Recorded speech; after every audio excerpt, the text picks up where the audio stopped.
This is episode 10.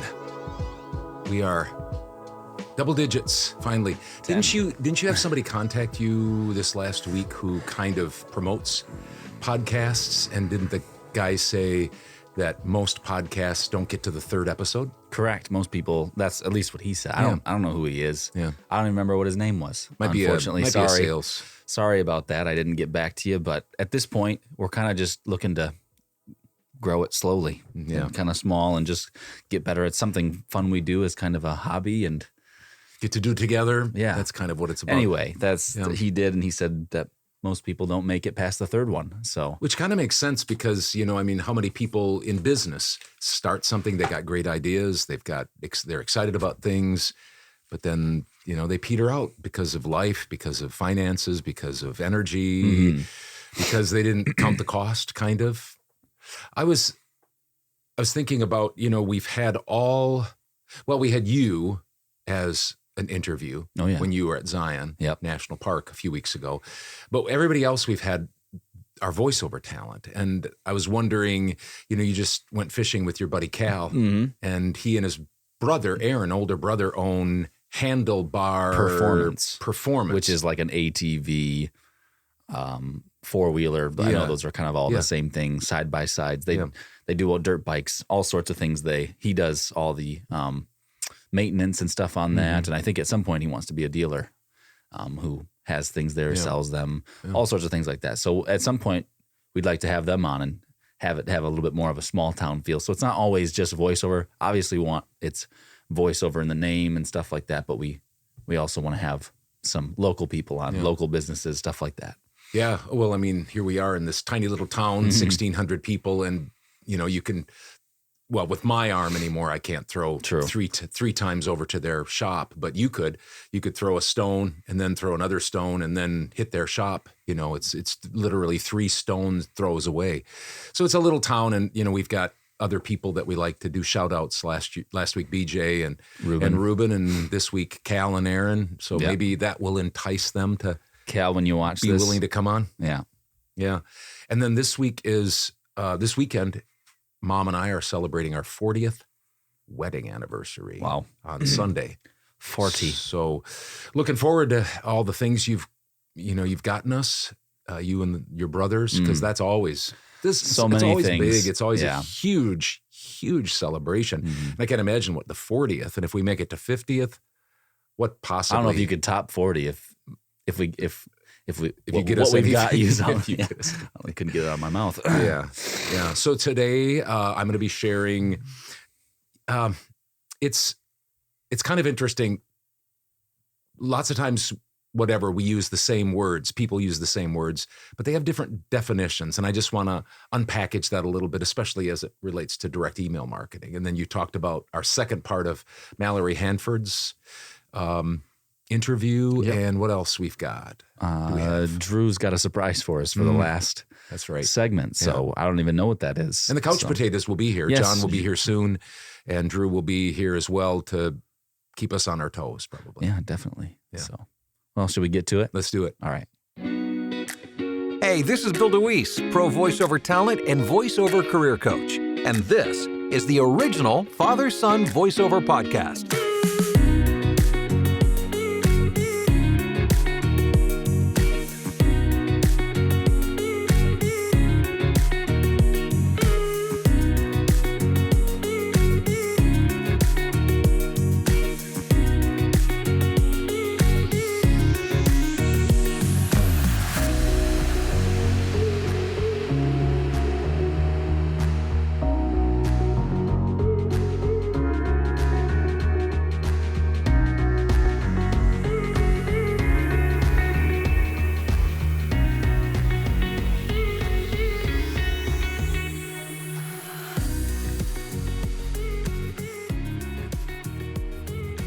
Howdy, folks. Welcome to the original Father-Son Voiceover Podcast. Today is our 10th episode where Dad and I are going to talk about all things voiceover and probably a little bit more.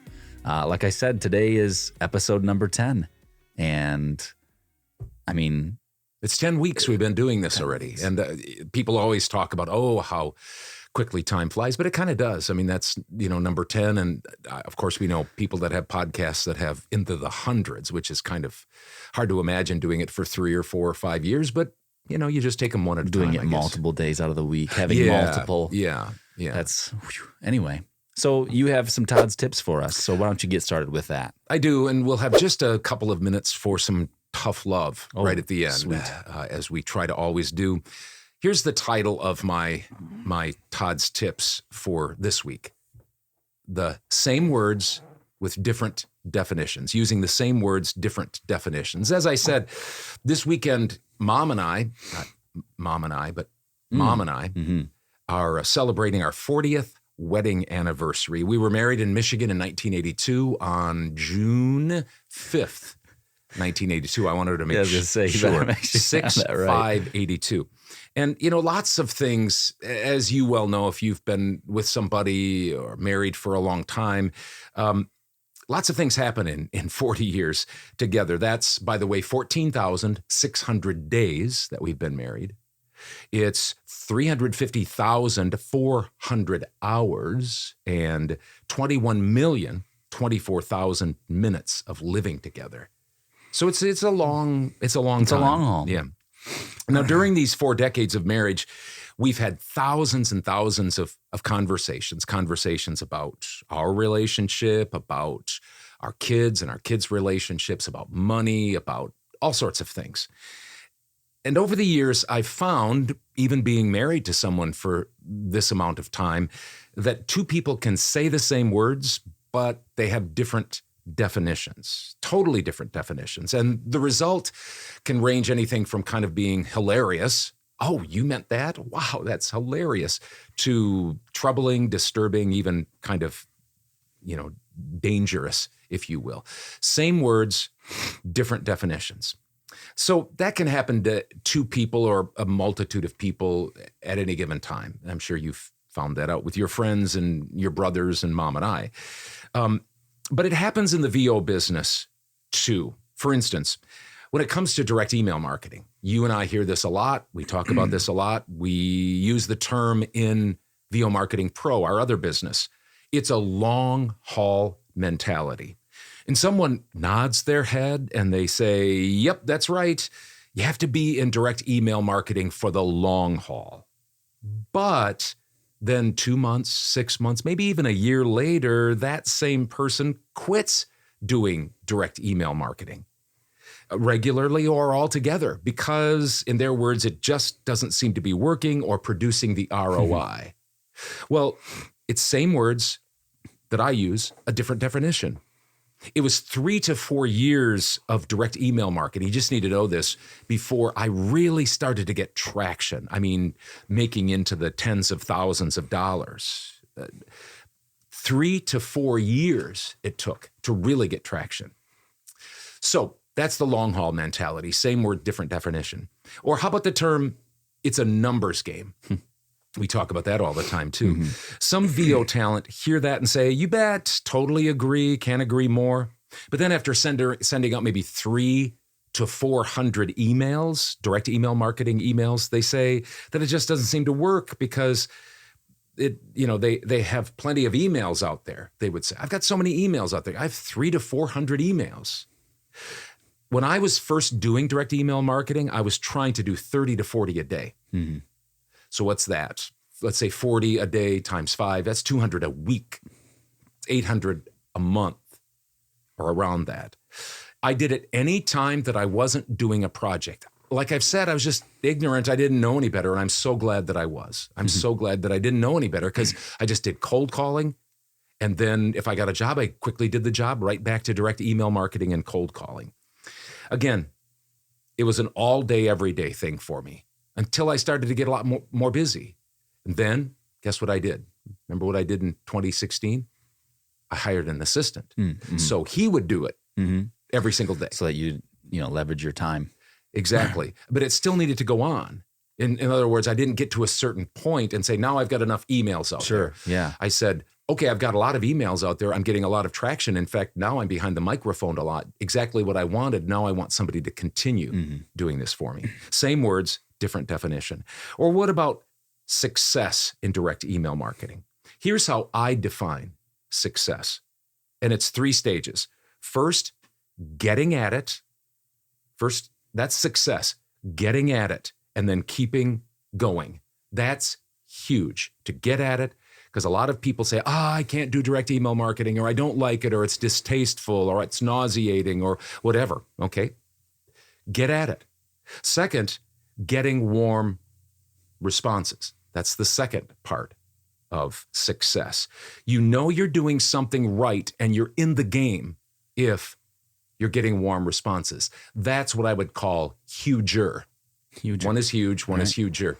And you got some warm responses this week. I did. Yep, a couple of them. So it means that your demos are good enough to swim in the deep end, and that you've got a good subject line, you've got a good template. People are responding to it. That's huger. First huge, getting started, then huger, and then getting jobs. This confirms all of the hard work when you start to book jobs, and it'll happen if the other two happen. Won't happen if you don't get started. It won't happen if you don't get warm responses. But getting jobs, that confirms the hard work, and that is the hugest, of course. I see what you did there. Yeah, huger, and hugest. So, time for tough love. So we'll give you a countdown. 3, 2, 1. If you don't want tough love, spin ahead. So here's my tough love for today. There are so many talking heads out there. So many talking heads. The internet is full of them. And nowhere more, I think, than in an industry that features talking, voiceover. Because a lot of us can talk, and we're pretty good at it. And we're pretty good actors, too. And we're fairly sincere. But be careful who you listen to. Be careful who you listen to. This is probably more important now than ever. I don't know what's going on, and maybe we'll talk about this a little bit more with John when he gets up here in a few minutes. I don't know what's going on generally in the world, in our nation, in the voiceover industry. There are some things going on like on Fiverr. I watch different groups and they talk a lot about Fiverr, and I've experienced too. This last month, I was down about $7,500 for the month. Now that might seem like a lot, but it was actually probably $3,000-$4,000 of what I'm averaging under. And lots of people were saying that. And voices.com is changing some things. And I think there may be some reasons direct email marketing might be slowing down. But whether it's inflation, whether it's the war in Ukraine, instability in our own nation, whatever it is, now is not the time to start flailing and panicking. Now is the time, and Bill DeWees, our friend and mentor, says, when you get to these difficult times, don't pull back. Don't start flailing, but don't pull back. Keep charging ahead as best as you can all the time while evaluating. Would you say that right now, like you talked about in weeks past, having a simple plan and working that plan, doing that now is the best thing you could do? Because that's not flailing. You know that it works. What you're getting warm responses, maybe a job here and there, but continue to do that, because if you stop, well, when things clear up, you're not going to have anything out there anyway. Exactly. And it also can protect you. Not that you don't listen to anybody. Listen carefully, evaluate what they're saying. But don't just, this person says this, I got to do that. This person says this, I got to do that. Develop that simple business plan that works from a trusted person that's making money and doing well in this industry and have done it for years and years. And that will help in these difficult times. It will. It'll get you through these difficult times. And so stay encouraged and just keep in mind those same words, different definitions, what we talked about. Well, should we get to our numbers now? All right, John, why don't you start out with the VOMP numbers, and we'll do like we always do. Sure. So this week was an interesting one for sending out, just because with the end of the month and the holiday time. Memorial Day. Yep, Memorial Day. Yep. We didn't want to send out beginning of the week or a couple days into the week, just because we want to make sure that, again, like we've said multiple times, that we give all VOMP members that we send out for the greatest possibility of getting a job. And we just didn't want, when you come in on a week the first weekday after a holiday or holiday or a long weekend or whatever, you go through those emails pretty fast. And if it's something that isn't normal or isn't something pertaining to you, you might just go through it. So anyway, we held off. And then on top of that, it was the end of the month and the beginning of the new month. So we didn't send out a ton of emails on behalf of VOMP members. But we still had 12 warm responses. And Kim Wilson received a job. And then just before we started recording this, we were informed that Jack Hicks received a job from a referral he got from that guy, Todd. Yeah. Dad. Yeah, I think John, as a gentleman that I've worked with, he used to be with a production agency in South Carolina, I think, and now he's off on his own, but he does some work for them from time to time yet, kind of freelancing. So he asked for a different voice. That's what happens sometimes. I mean, I think Jack and my voice, in some ways, we're middle-aged, guys, males, but he wanted a different sounding voice. And so it was nice to be able to have somebody. That's one of the things I like about our voice roster is we've got people we can trust. And you guys have done a good job vetting them, and they're great talent, and they get back with people. And, I just was emailing back and forth with Jack about, pricing and stuff like that, the quote that he was going to send John. So I'm sure it'll be good because Jack's a great guy. John's a great guy. And the other thing I was thinking about was, I think Andy, my assistant, sent out over 500 emails for the voice roster. Yeah, now he did the same thing. I mean, I think he picked a good day a couple days into this week. So hopefully, there's going to be a lot of people that take off. It's kind of the first major holiday that's warm out for especially the upper Midwest and whatever. And so there's a lot of people that go on, but it's still, I think he picked Wednesday or Thursday here to send out. So that's always nice. And we're doing with the, personal emails that we're sending out on behalf of the VOMP members. That's quite nice to have, a few thousand or more going out every single month on behalf of the roster. And that's going to grow too. We just know it as we keep, putting in the effort with the marketing for our roster and other things that we're doing to get the roster more eyes on it from the video production company, and hopefully get some clients that keep on coming back and use different voices, and some of the same voices would be Well, you great. do actually have a few people that do come back. Is that right? That's true. Yes, we do. Yep. So that's nice. I mean, that's it's the same for the voice roster it is for individuals. You get those, like we always say, you get returning clients. It's gold. You've got them. They like working and with they trust you. Ease of use. Yeah, exactly. Yep, you get to know them, and it's just like they maybe use you once a year, every other month, once a week. Like I've gone on record saying that sometimes Mom will ask me, "Did so-and-so get a hold of you this week? You didn't get any jobs from them?" And it's like, no, hope everything's okay, because you're just so used to working with them all the time. So that's nice about the voice roster, that we're getting a little traction there, and video production companies are coming back and using our voice roster. Yeah, it's great. We're getting warm responses from those emails that Andy's sending out, and we hope to continue that. So, all right, that's it all for me. All the VOMP numbers. All right, my numbers this week included 5 warm responses. I got 3 today. So that was kind of nice. And I didn't send out today because it's Friday. Yeah. Then I had 1 new client. That was a $50 job. That was an audition that Joe sent me from kind of VOMP related. So it wasn't one that I sent out for. It was one that I think Voice roster, I thought, wasn't it? Yeah, it's one of the people that have come back to us a few times now and seems to really enjoy working. He's worked with a couple people, I believe, on the roster, and this time he chose Hudson. So nice. Yeah, I appreciate it. And then Fiverr for me was a little bit better this week. I actually had 4 jobs this week, which is not usual. And the thing with these is, right now I'm still at the point where I'm trying to get volume of jobs. I don't care about the price so much because I'm trying to level up and stuff like that. So I had actually 3 jobs that were $30. And then a job that was $25.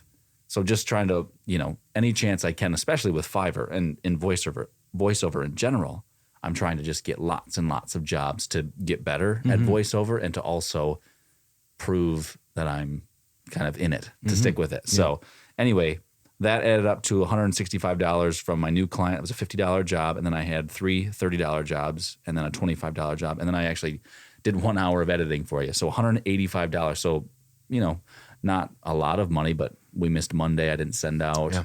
Sometimes I do that. So anyway, nothing to be worried about. Just keep on keeping on. Yep. So anyway. Yeah.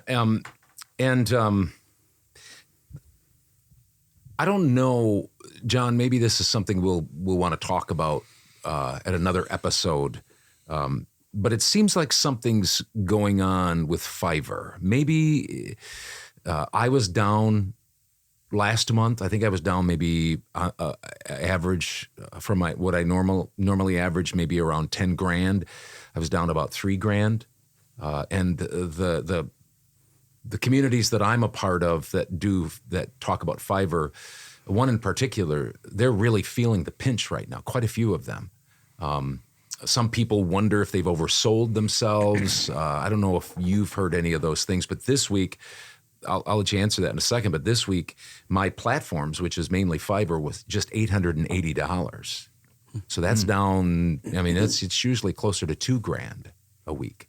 Any thoughts about that? Anything that you've heard or any suspicions? Because you're the one that manages my Fiverr, and maybe you're a little bit, you have your ear closer to the track than I do. Anything come to mind? It does seem that maybe there's some things that Fiverr has done without going into too many specifics. It seems like maybe they've diluted some things that they offer. Like you can have somebody, if you refer a person, I believe, to start a Fiverr account, you can get like $100. So I think that there's some people that are just referring people. And so that can hurt, dilute, because then they're trying to, get all those people impressions that maybe aren't even really using their account. Interesting. And then they're also, moving people up to the top rated seller. I think maybe that it's, they might not be ready for the top rated seller, or they might not be qualified, or they wouldn't have been in the past. And so there's more people like that, and there's just more people on the platform. So I don't pay attention to it a ton, especially now that I'm working with VOMP, but with what I know of doing it since 2016, it just seems like it's changed a fair amount. The people that were making a lot of money back in 2016 and the past few years, I don't think they're feeling the pinch. And then some of these people that joined between probably 2018 to now, and that were doing well within the past couple of years, are feeling the pinch, from some of the changes that have happened. So I know that they're also allowing you to pay per click, and I don't know where that starts exactly. That might be a level. I think it might be a level 2, so you can pay like up to $50. You mean the promoted gigs? Yeah. You can pay up to like $50 a day for clicks, and now it's per click, so it's maybe 10 to 15 cents per click, and you'll max out at $50 for the day if you get more clicks than that. So then you've got people paying maybe a fair amount of money, so they've got to somehow get those people. They probably know kind of what they're doing, I would assume. They've researched it and stuff, but maybe they've done a little bit of an overreach, or don't know exactly what to do now or what's going on and all that kind of stuff. And they have a Fiverr Pro thing too, and I'm just not sure if that's really, if people that are on those Fiverr Pro things are doing as well as maybe you'd think they would, just because they are some of the top talent, that are on there. We know a few, and they don't talk about doing very well. I mean, they get some pretty good jobs here and there when they get jobs, but it's not like they're just, they're not rolling in it like some of those top rated sellers were back when we first started in 2016, when they had sometimes 10, 15 jobs or more in the queue every single day, and they were not cheap, not cheap jobs. And so, it's interesting. Our philosophy has always been, your philosophy with mine, Fiverr, Fiverr, has always been basically 1 gig stay the course.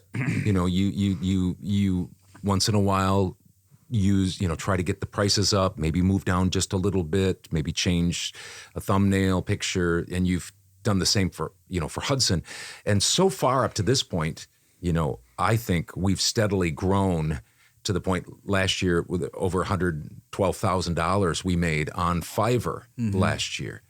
And so maybe we have to, continue to watch the signs and things like that. But I know there are a lot of people, got to change my thumbnail, got to do this, got to get more gigs.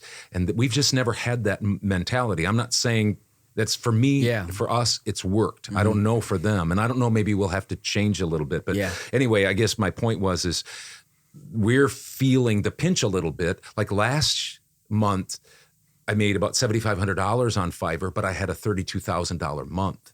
And so my direct email marketing, was good last month. And that's the wonderful thing about having multiple streams. Fiverr went down. Some people who only have Fiverr, or it's a big, big part of their income stream, they don't have fearful. They're a little bit panicky, and I can understand that. And that's why we try our best to communicate, make sure you have multiple income streams.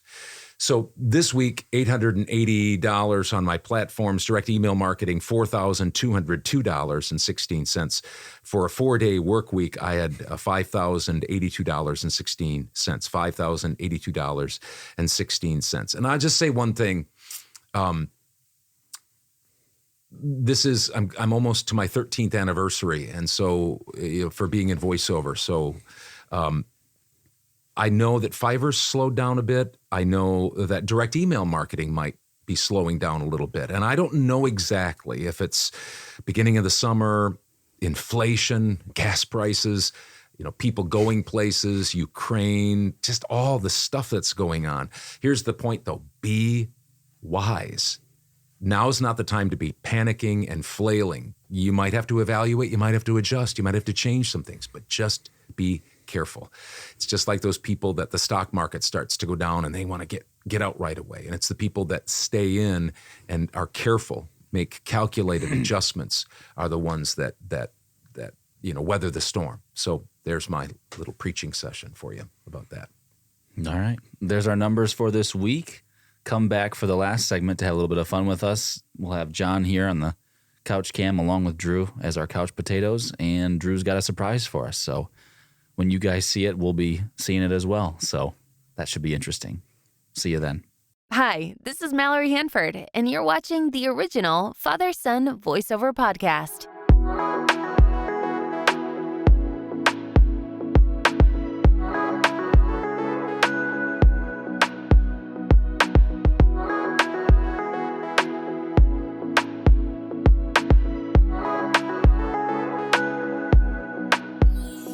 Hello again, and welcome back to the original Father-Son Voiceover podcast. This is our 10th episode, as we mentioned before, and we had the second part of Mallory DeWees's, we had the second part of Mallory Handford's Fiverr guru interview and stuff like that. So we'll play that here in just a moment. And Mallory, if you're watching, sorry that I asked that question that made you cry a little bit. I know it was, for the people that haven't seen the interview yet, it wasn't one that she was sad or anything like that. It was just a question about her dad that she was proud about. And I didn't know that it would get that response, but that was pretty genuine. So here's that second part. What's the toughest part about, all the plates you have to spin? I mean, you're a mother of 3, a wife, who knows what, you go to baseball games. I think one of you, like your daughter, maybe is a dancer or something. Yes, I saw her in a little outfit. And I think your son is maybe a musician, maybe your oldest son's a musician. So, I know the drill. It's busy. And then the running the kids and going to activities and sickness. And you must, do you get a lot of people asking, how do you do this? Because there's a lot of people that do the part-time gig with voiceover. That is a question I get all the time, from all kinds of people, all walks of life. And really, for me, time management is just, is it. I have a very specific routine that I have to do every single day. And it's really what helps me stay organized. Some things I'm struggling with and trying to readjust are really taking more time to be present with my kids, because that's one thing that I think has suffered with this part of my business. Even if I'm there, a lot of times I'm like thinking in my head, like, okay, I got to do this, and kind of, I really am trying my best to kind of reprioritize my children. And so, and I don't, that's, I didn't realize how active I had to be in that. So I'm learning. And but yeah, so really routine is what saves me. I mean, I get up at 4:00 in the morning. It starts early. I do what I can when I can.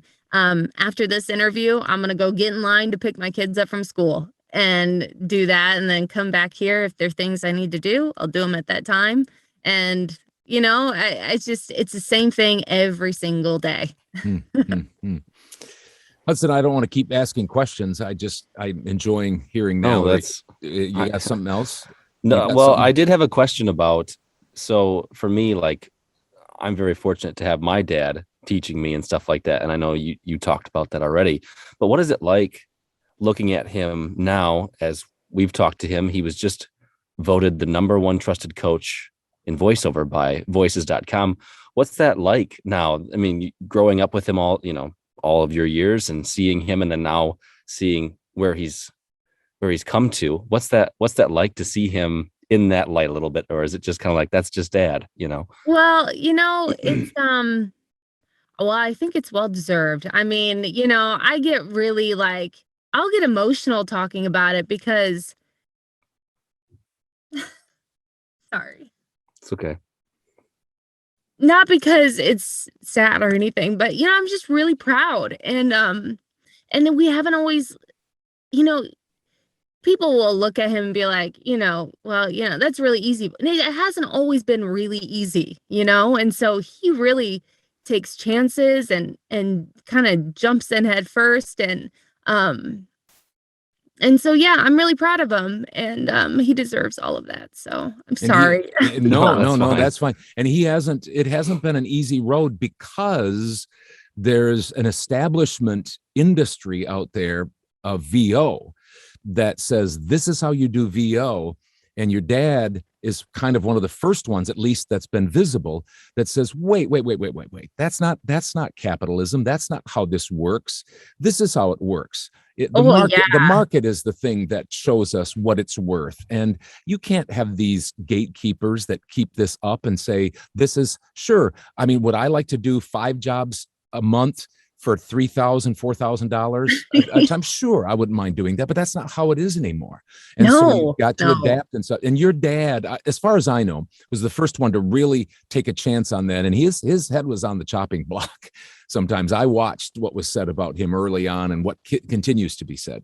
Well, sure. And, when he decided that he was going to do this, I mean, he had no idea. Like, that was even, there were people out there that would think that was, what he was doing was wrong, and, betraying the industry and, things like that. I mean, he just knew he had a background in business and marketing, and that's how you did it. This is how you build a business. Right. And really, technology has really followed him in that. I mean, it's just like he was guerrilla marketing this whole thing for many years, and then decided, realized, oh my gosh, people are asking me questions, people are learning things, and decided to do this YouTube channel. And it was like, whoa, it was crazy. We had no idea the interest people had. And that's when we realized the hate that people had too. So on the other side of that, but it's been an interesting journey. Yeah, but there was clueless people like me who were in radio that watched your dad in 2011 and just said, that just makes sense to me. I know how business works. And so that's what I'm going to do. And I mean, I've exceeded my expectations so far, so much greater than I can. And so much has to do with just your dad blazing the trail, and some of the rest of us just following close behind. So that's been wonderful for us. Hey, one of the things I was thinking about was, how many years have you been doing Fiverr? When did you join Fiverr? I joined Fiverr as a seller, like made my first gig January 1st of 2019. So you're just a little over 3 years old. Yes. Yeah. Yeah.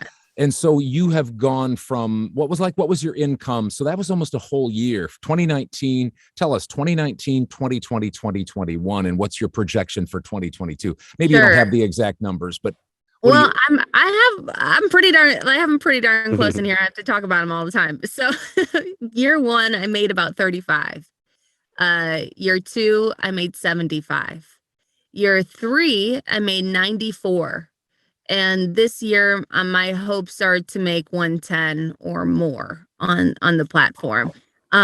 We shall see. I don't know. I'm on track to have my best month, but I've seen, when I have talked to you about this, I've seen your numbers too, and you're still way out ahead of me.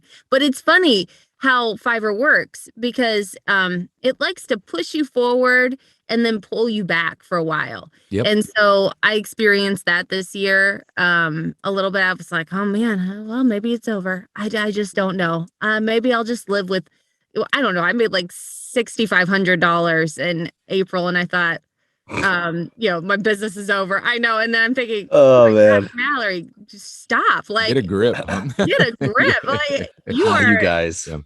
It's just funny, where you're like, well, okay. And then this month I'm on track to do 12. So, and it's now that is not part-time. That is a 12-month on $12,000 month on Fiverr is not part-time. 6 is definitely part-time or less sometimes. But the 12 is pushing me. It's pushing me. Fiverr is a great thing, but like I tell the people that I talk to, you just have to be really careful with it because it seems weird to Hudson because he wants to get going, but it's a tiger by the tail a little bit. And last summer, I was like to my oldest son who manages it, I was like, something's got to change here because I did like $113,000 last year. And those are all new clients. A lot of them are new clients or returning clients that you have to service. And you're not quite getting, at least I'm not quite getting the pay as off of Fiverr, but I still have to service those people and get back with them and do revisions and things like that. And so you're exactly right. I mean, this month I'm way down. I think I might be close to $5,000, but that's way down. Usually I'm 8, 9, 10 and up. So I get that, but I have enough direct email marketing income to take care of that. But I don't want to spend a lot of time on that, but do you find that it's a little bit of a tiger by the tail because it can all of a sudden just kind of blow up and then it goes back down and you're trying to figure this out? I mean, I tell people all the time, it's like, if you get a break, enjoy it. Just breathe, take a break. If this is what you're doing, like I try to really embrace those moments, even though I'm kind of freaking out inside. I really do try to actively enjoy them because then you have months like this where you feel like, okay, I don't know if I can keep up with like this. I don't, and it's this kind of catch-22 where you really want to sign off, take a break, but then you're afraid, but then I'll lose my front standing on the side. It's just a very, it's its own animal, and it's a game. It's a game. And I enjoy playing it most of the time. But I feel like my goal now, I'm kind of reassessing my Fiverr life, and it's kind of weird to call it that, but it really is. I'm kind of reassessing kind of what do I want to like, what do I want this to evolve into? And I feel like I'm at a point where I have a lot of really great base clients on Fiverr. So I think my goal is to start taking advantage of really walking away and checking out, which I would never recommend to anybody who's new on Fiverr. Do not do that if you want to be successful on there. But having established myself now and having some clients that will help me, gain some status again on the site every now and then, I think I really want to start doing that because it's not really, for me, it's like, I'm not trying to chase the money constantly. It's like, I don't want that life. I really don't. But I'd love to keep the people that are good to me, who pay me well. and really just avoid everybody else. I've said no a lot this month, which really feels good. It feels really good to just say, no, thanks. I'm not a good fit for that. Please go find somebody else. No, thank you. One of the things that I appreciate about your dad, I appreciate about you, and I know you've only quote been in Fiverr for 3 years, but obviously 35,000 to 95 to, or 75 to 94 to now probably above.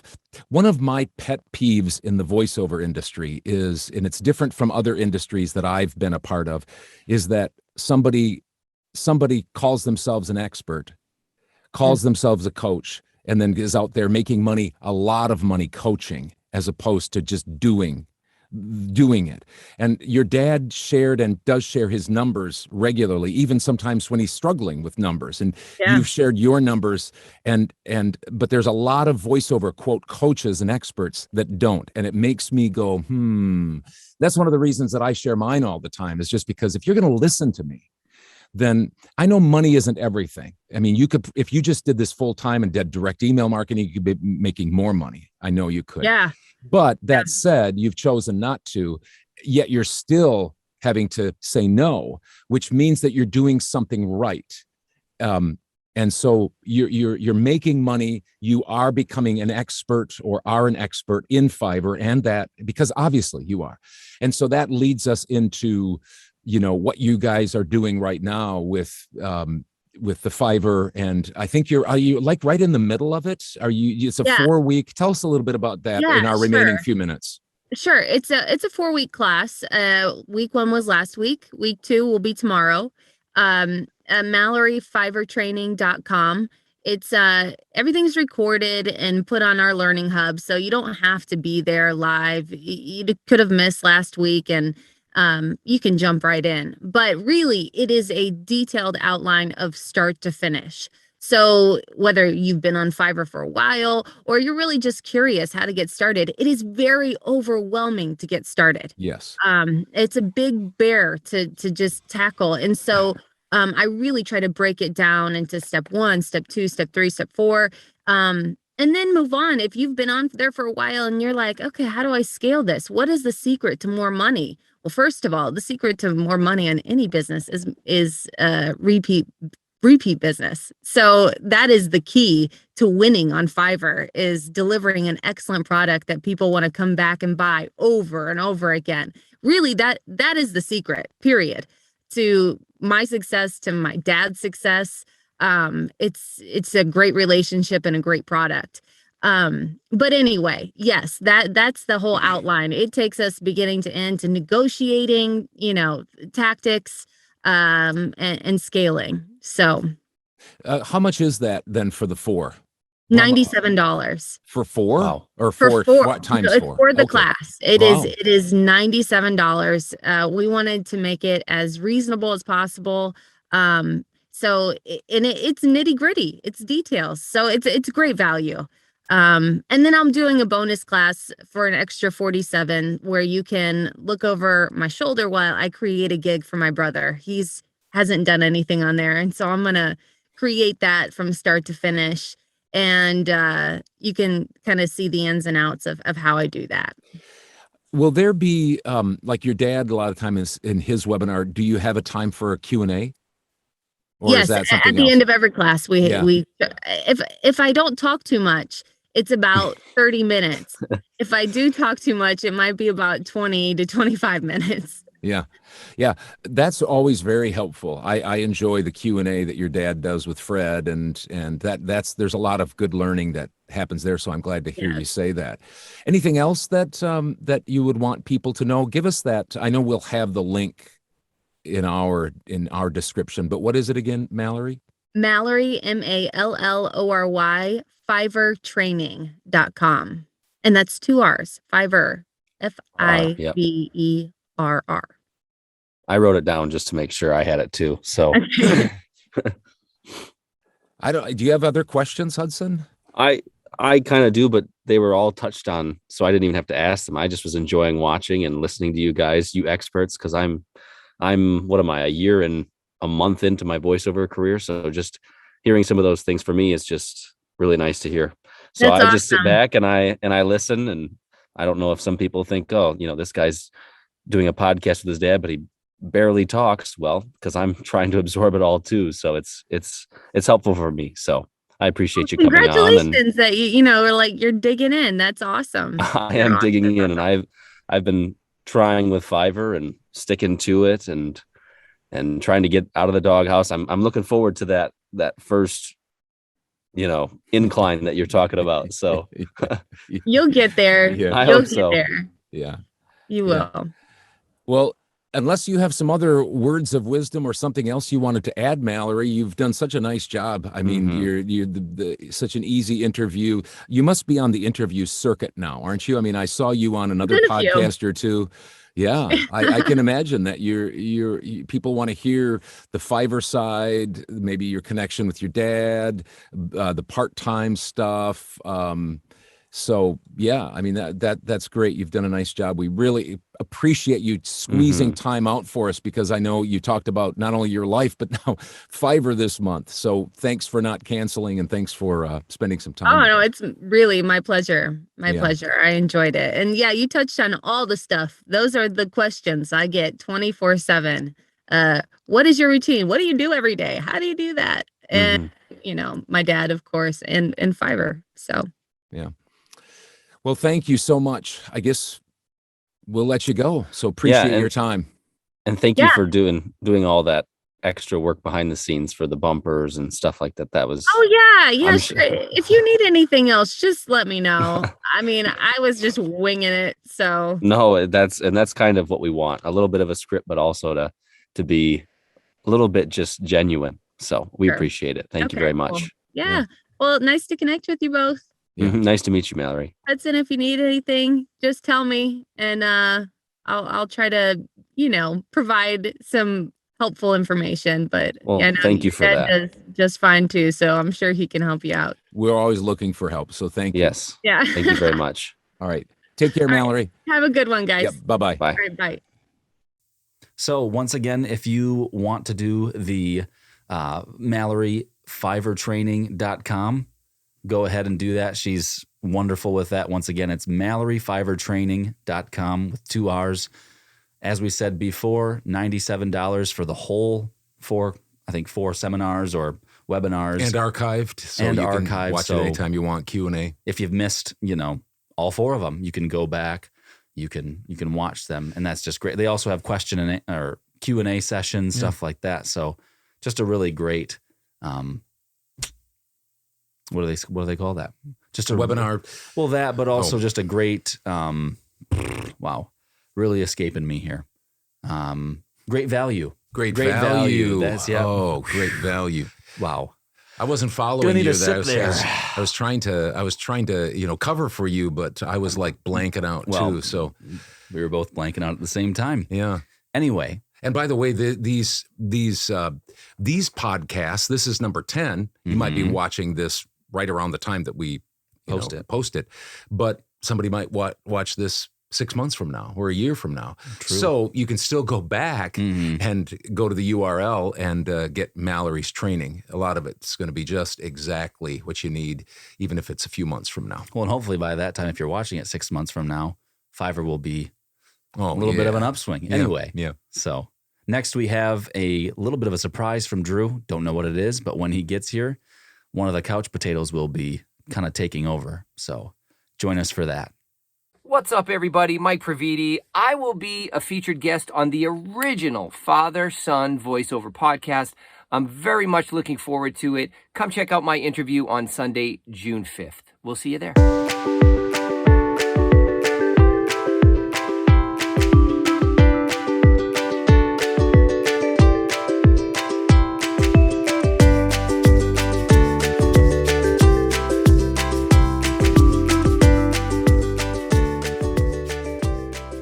Welcome back to the original father-son voiceover podcast. Obviously, Dad's not sitting there. That's Drew.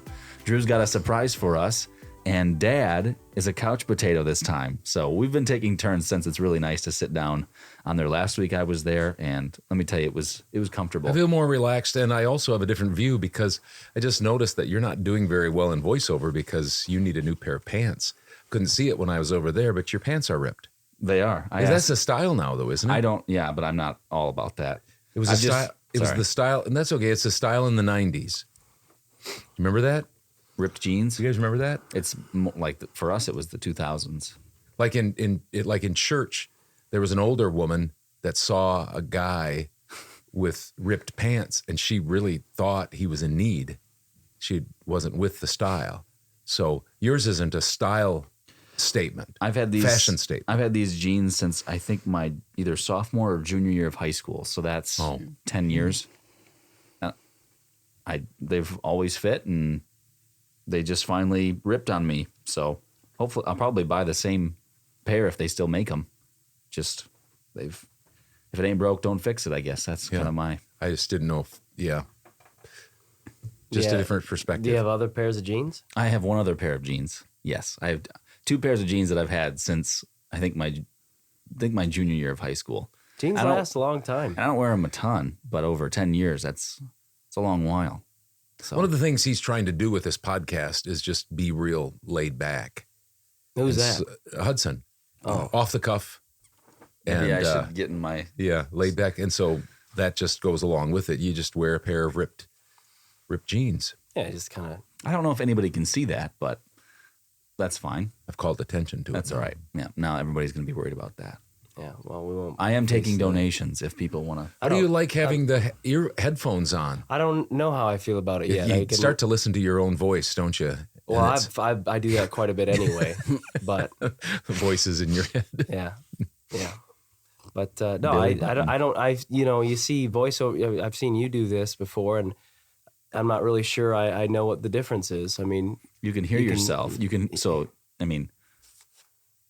I don't know. So you can hear your own voice. Like, I have a tendency when I have both of the cans on. Yeah. That's what you call them, cans. Yeah. The cans, both of the earpieces on, to start to fall in love with my voice. That's the problem. A lot of people fall in love with your voice. You're not the only one. But is that why? I mean, because I see, sometimes you'll watch, folks that are singing. I guess they'd call those musicians, and they are in the studio, and they've got one off, and I don't exactly, it seems like you'd want. You can hear the music, you can hear yourself, but you can also hear more the natural just vibration. It helps me to either, like when I want to do a conversational read, it helps me to take off my headphones or to turn them way down or to take one off, just simply because then you're not as conscious of your voice then, which is a kind of a good thing, because then you're just concentrating on the script. Then you're just being natural. You're just being conversational. Yeah, there's just a ton that we're learning right now. Well, and so like if you talk through this, you can hear it in real time. No, sorry. I'm sorry. Through this, nice. Okay. You can, when you talk through this, and you can hear your voice real time. Dad has that in his studio, but with my headphones in mine, I talk, but it doesn't come through my headphones until I stop recording and play it back through. So I don't know what you do with that. But that's kind of cool. I've done some sessions in Dad's, and it's kind of like, wow, my voice sounds really good. Or it just sounds better because you're used to either having your headphones. I don't record with my headphones on for that reason, so I can hear my voice. Anyway, there's a little nugget, baby. Yeah. Yeah, some of that stuff I wasn't aware of. Yeah, well, now you are. Was curious. I just seen a lot of professionals do it. So, a lot of professionals. I don't know if I've ever seen you do it, but I've seen Dad and like I said, tough. Musicians. Ouch. Well, anyway, Drew has a surprise for us. So why don't you tell us? It's not much of a surprise. I mean, it's last week we did it. Today in history, we've got a few other sessions that we're brewing up. Haven't completely gotten them all. It's Drew's brew. I don't know. We haven't got them all settled, or we haven't finalized all of the it hasn't gone to legal yet. It hasn't gone to our legal department. We got to clear them, and it hasn't gone through marketing. Right. And bottom line is, John hasn't given permission yet to do it because he's Big John. Yeah. No, we've got several ideas for this little section of the podcast. But we'll finalize some of those ideas, and then we'll maybe tease them. No. Which I'm sure people are really going to enjoy. So they're excited. Yeah. Yep. Today in History is back by no demand, I would say. There's been no demand for us to do. Nobody mentioned it at all. Nobody said anything but about... if we keep doing it, they'll mention it because they'll either say, please stop that, or we'll put up with it. That's maybe there'll be a person that likes it. But that we'll get some response if we keep doing this. Right. I do have one thing to mention. I went fishing with Cal on Wednesday night. Oh, a little shout out. And Cal Handle. Yep. And he mentioned that he was watching it at work, and it was close to lunchtime, and he said that we watched the chicken wing taste testing, and he said that he told the guy that he went to lunch with that he had to have chicken wings. So he went and had chicken wings for lunch because he was craving them after our thing. So that shout out to Cal for that. He mentioned that, so he watches the podcast, and maybe we'll probably be doing some more taste testing of all sorts of things from ice cream all the way to pop or something like that. Pop, pizza. Yeah, we've talked about that kind of stuff. So that we're kind of already teasing the note card of things that we have, but that's all right. Keeping people on the edge. All right, we're back to it. This is Today in History, and today is June 3rd of 2022. As I mentioned last week, there's an exhaustive list. Exhaust yourself looking at the list of dates on June 3rd in history. These are a few that would be, I don't know, famous or that piqued my interest.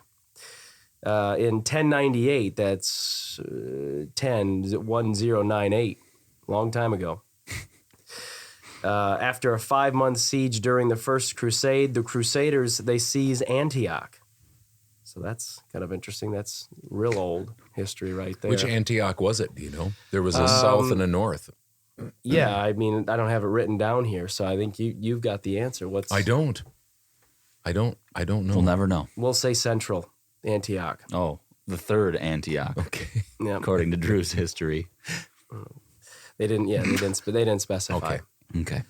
In 1539, we're fast forwarding, a little over 400 years.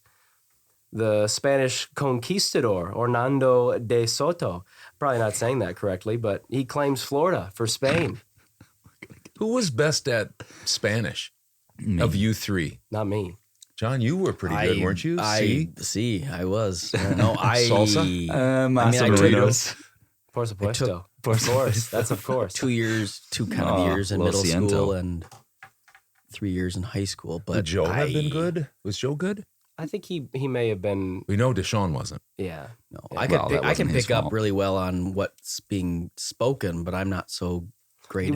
So you would say really well? You could pick up really well on what's being spoken? Well, sorry, what's written down or what's being spoken you'd head over in to Spanish. Spain and you'd be like, wow. I'd be able to follow the conversation. I can't figure it out, but Let's I can just hear say that it. if there's somebody that thinks that they're getting away with a conversation around me and speaking in Spanish or Mexican, I can figure out at least what they're saying if they think.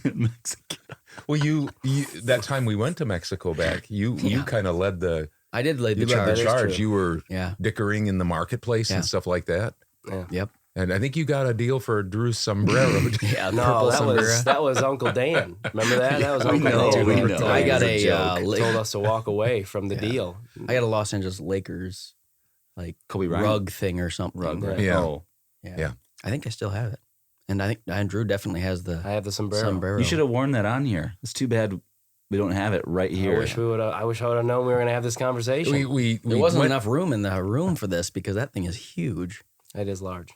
We went down a rabbit trail there that I'd never planned on. Sorry about that. Well, John is really good at speaking Mexican, so that's what we got from this. Well, no, we were told that it was not necessarily strictly Spanish. It was I don't know if it's a dialect or whatever, but they have different accents. Yeah, it was more I know of a what you're Mexican. saying. Yeah, so I wasn't. Yeah, I know saying what you're anything particular. Yeah, I got you. So this guy was real busy. Hernando de Soto, again, that's probably not correct, but in 1940, just a year later, It's not 1940. It was 1540.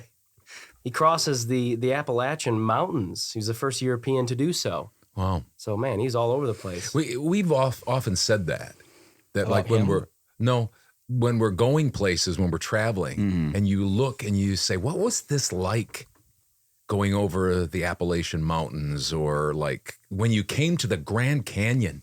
Yeah. What do you... I think those people, or the Mississippi, those people, I don't know, like whoever thought like, why don't we cross that? That sounds like a terrible idea. I think you just stay on that side of the Mississippi. We're done. That's the end. Yeah. But I mean, I suppose, they had forged many rivers and creeks. And I mean, I'd stop at Black Earth Creek. I'd say, we can't go any further, folks. Yeah. I would not have been a good guide, good trailblazer. Well, and you're not a very good jumper. So you wouldn't be able to jump across Black Earth Creek. Needed a 5-star hotel there. Yeah. One of the things we probably want to do is have Demond right up there again, is put some sort of a disclaimer on all of this. Because like we talk about voiceover, and there's some reason that we can be fairly confident with voiceover or direct email marketing. All the rest of this stuff is like... just spitballing it. We have no idea what we're talking about. Yeah. We have no idea what we're talking about. Yeah, facts may not be correct or something like that. But facts don't always have to be true. Correct? Isn't that the minute you read, there can be after you've read that, every facts. time there should be a disclaimer. Quick disclaimer. Whenever we start talking about these things. Anyway. We'll figure something out. We'll get something on that. We'll get Demond. Don't try this at home or something like that. Or legal will shut us down if we don't have a disclaimer. That's why they have those disclaimers. But, in podcasts, they do that kind of stuff all the time. They talk about stuff and they don't know what they're talking about. Not podcasts that are as big as ours, though. Yeah. I'm trying to think. Basically everyone. Nobody every figured podcast it out. is bigger than we are. And if we keep talking like this, then we're not going to grow. True. All right. Well, we're spinning a little bit forward here. In 1784, the U.S. Army officially established. The U.S. Army is officially established by Congress of the Confederation. So the U.S. Army is established on this date. Yeah. What? 1784. 1784. Yep. And what is it? 1776 was independence. That's when they declared their independence from. Okay, so just from England. That's as far as I'm going to go on that. Yeah, I don't subject. think we should, especially you. I don't know for sure if you should start with dates too far down the road because you might get. I knew messed that up. one. Yeah, I'm just saying that maybe we should stop there and just leave it. I'm not good at. Well, I'm okay at math, but yeah, we'll go to you for some Spanish if we need it. Yeah, exactly. Okay. In 1851, the first baseball uniforms were worn when the New York Knickerbockers wear a uniform of straw hats, white shirts, and blue long trousers. So that's kind of neat. That is interesting. What year was that again? 1851. 1851. Wow. Yep. That's before the Civil War. Staying with baseball, in 1932, Hall of Famer Lou Gehrig, first baseman for the Yankees. The Knickerbockers, I think, were later called the Yankees, right? No, I don't believe so. That's another disclaimer. No, I don't believe so. I don't know if that's true. He hit 4 consecutive home runs in an MLB game. Wow. Against the Philadelphia A's. Interesting. 1932. Lou Gehrig. The Iron Horse, right? The Iron Horse. Yep. Died of Lou Gehrig's disease. Yep, died of his own disease. Yep. 1939, Beer Barrel Polka hit #1 on the pop single charts. That was a pop song back then. That'd been weird. Well, that was 1939? Is that right? 1939, yep. Probably if you looked that up, you would find that was played live, like at WLS in Chicago or something, because that's what they had to do. They had to do live things. There was no records. There was no vinyl back then. There was no CDs, obviously. So they had to come into the studio. They came into the studio and played it. Wow. Yeah. So now maybe multiple bands did that around, but like I've seen pictures of WLS in Chicago, and they had all live acts back then. That's Roll Out the Barrels, right? Beer Barrel Polka? No. Yeah. Is it? I think it is. I don't know. Roll out the barrels. Another disclaimer. Yeah, I think it is. Yeah, put the I think disclaimer. it is. Yeah, come on, right here, please. I bet you BJ Rulin knows that. If anybody knows, So basically, what you're saying comment. is that if that was a hit, if they had cell phones or iPods back in the day, that would be on their playlist. Yeah, number it was one number on their playlist. Yeah, it was. Yeah. That song, I That just was on can't think repeat of a that. bunch, I bet. Yeah, They're calling in They're the working out, stations. Hey, yeah. can we get Beer Barrel Polka again? yeah. And they said, well, Probably we don't got have the tired band of here. it. We don't have Yeah. the band here. What are we going to do? 1939. I mean, in the cities like Chicago and stuff, they had telephones, but out in the country, some of them didn't even have telephones back then. So you aren't Get on a calling it party in. line. They had to They mail didn't in. have a They party line. had to mail in and hope that they caught the radio station at the right time. Yeah, yeah, right. Get the old rotary phone. I don't know if those were around either Isn't back then. Were those? I Isn't don't know. that okay? Disclaimer. Anyway, Disclaimer. How are we doing on we time? better check our facts. We've got about 10 minutes left. We should. I'll keep track of the time. You can always just cut it, get back on again, especially if we're having a lot of fun. Yeah, true. Let's not do times. Let's not worry about time. Let's not put a time limit on fun. Yeah. 1967, Aretha Franklin's cover of Otis Redding's song "Respect" reaches number 1. So we stayed in the music arena there. RESPECT. Yep. I guess I thought she wrote that I song. did too. Or I Yep. thought that somebody wrote it for her. I didn't know that Otis Redding wrote that song. I didn't either. I don't know who Otis Redding is. He did the Singer-songwriter, probably. He sang. Did he? No, that's another guy. was that Ben B.E. King? B.B. King? Yeah, whatever his. Oh, Stand By Me. Well, he sang that too. Stand By Me and maybe Sitting Otis on the Redding dock of the was bay? his. Oh, I don't think so. I don't think so. Okay, guys, you know what? Fine. That's why I said we just need to keep the dates, stay within our zone here. Oh boy, I'm in my zone. Although songs would be probably within your. I'm very good. Your realm I'm of- very good at retaining lyrics and stuff like that. Yeah. The songwriters themselves. Yeah, maybe stay away from that. I'm not sure about that. 1989 was the beginning of Tiananmen Square massacre, as Chinese troops opened fire on pro-democracy supporters in Beijing. It's kind of a What year was that? somber. Yeah, it's more 1989. somber, yeah. That was The year you were day I born. was born. Yep. Not the day you were the born. Oh, you were date. born on? In the year. Yeah, not his in birthday. October. All right, here's some famous birth dates. In 1808, Jefferson Davis, President of the Confederate States of America, was born. He was born in Fairview, Kentucky. Died in 1889. 100 years before you were born. Correct. Yep. He died. Look at me. You were Math. treading lightly there at first. No, It was going through your head. Well, I had to make sure for a second. In 1904, Charles R. Drew, you probably won't know him, but he was an American physician and surgeon who pioneered blood plasma research and developed the blood bank concept. He was born in Washington, D.C.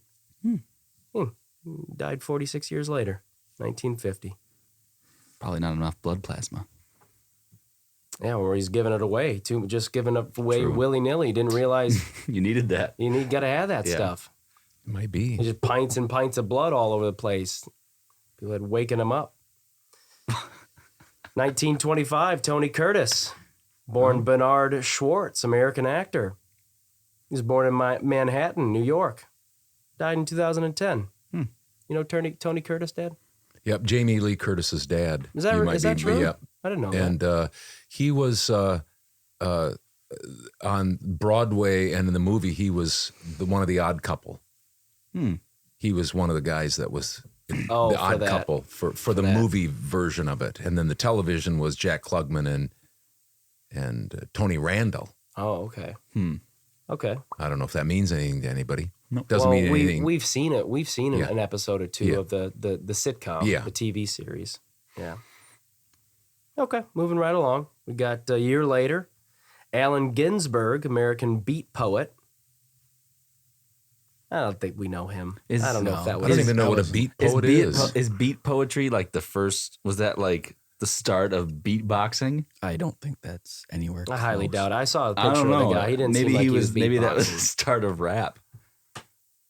he put a beat towards poetry. Doesn't that make sense? There's so much in our podcast in the last 15 minutes that everybody that's watching it, and I mean everybody, knows more about the stuff we're talking about than we do.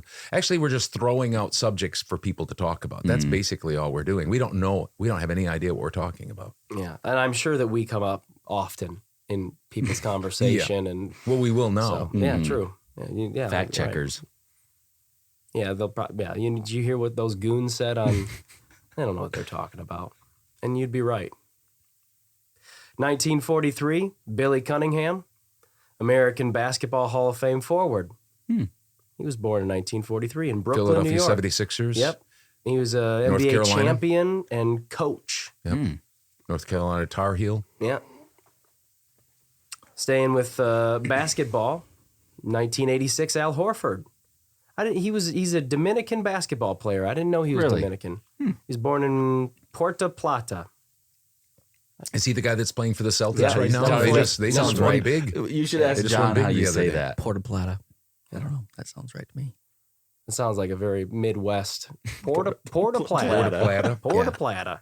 Where are you heading on vacation? Oh, yeah, Puerto Plata. 1986. So that's John's birth year. Yep.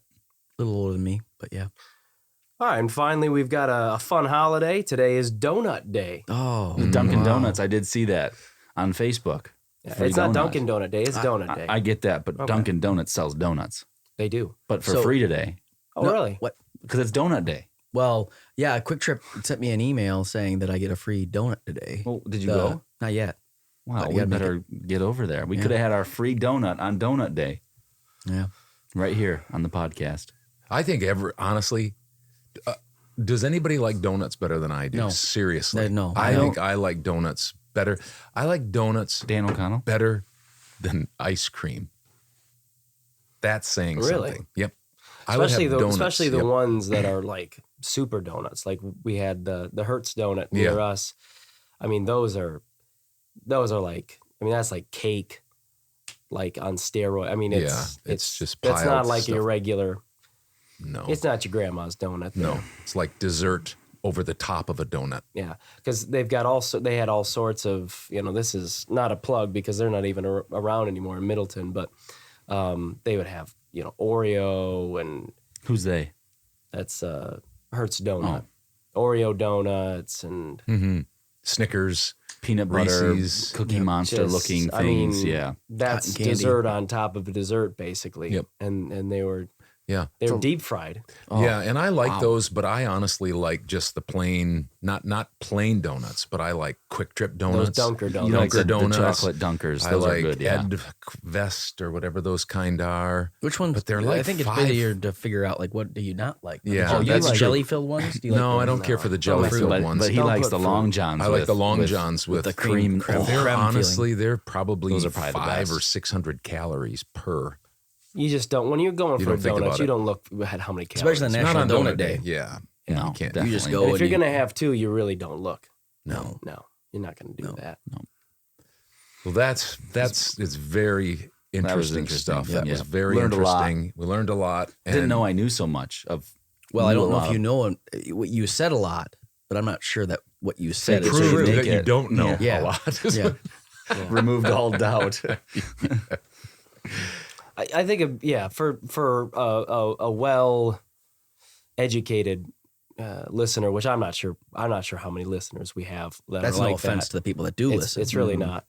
But I'm fairly certain there's, many topics in this little section that they're saying, oh, no, that's not right. Well, this is what it's called. Testing your knowledge. We're testing what we're doing is we're shooting for a certain demographic. That is people that don't, really, they like to watch people that don't know what they're talking about. Yeah. And so there's going to be other people that like to watch people that know what they're talking about, and they won't tune in anymore. Right. So what we're doing is we're starting to get our niche. It's not that's not true. There might be some people that will tune in because we're so inaccurate, it frustrates them. Yeah.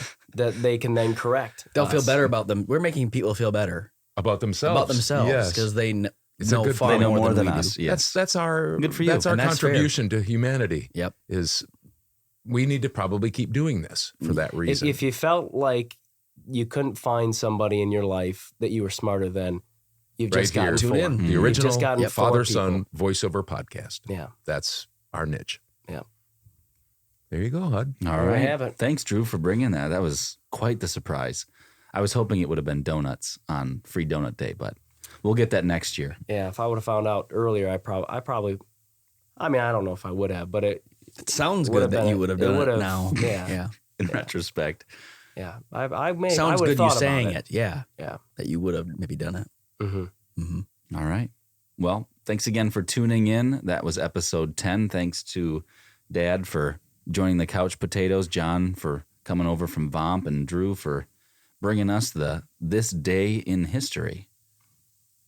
Many more segments to come. Many more segments. That's the tease. Many more segments to come. Yeah. All right. Thanks for tuning in, and we will see you guys later.